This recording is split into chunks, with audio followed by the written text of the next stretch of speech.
जंगी जुनून से पागल भारत खित्ते का अमन तबाही के दिखाने पर ले आया। LOC रावलाकोट के सेक्टर में बिला इश्तियाल फायरिंग, पाक फौज के 3 जवानों ने वतन पर जान निछावर कर दी। ISPR के मुताबिक शोधा में सूबेदार मोहम्मद रियाज, लास नाइक अजीजुल्लाह और सिपाही शाहिद मुनसब शामिल, जबकि एक नौजवान जख्मी भी हुआ। पाक फौज की जवाबी कार्रवाई में दुश्मन का भारी जानी नुकसान, भारतीय फौजियों की हलाकतों की इत्तलात।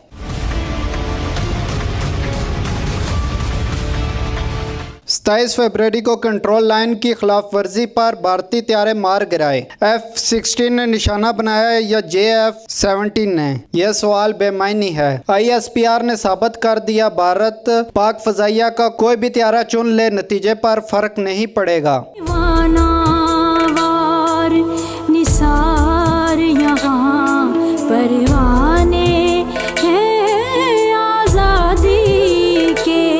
निहत्ते कश्मीरियों पर फायरिंग, मकबूजा कश्मीर में नस्ल कशी की जा रही है। फ्रांसीसी सहाफ़ी की डॉक्यूमेंट्री ने भारत बर्बियत का पर्दा चाक कर दिया। पालक मार्टी और 8 साथी 3 हफ्ते की असीरी के बाद भारत बदर। ज़ाफ़रान रियाज, KE न्यूज़, इस्लामाबाद।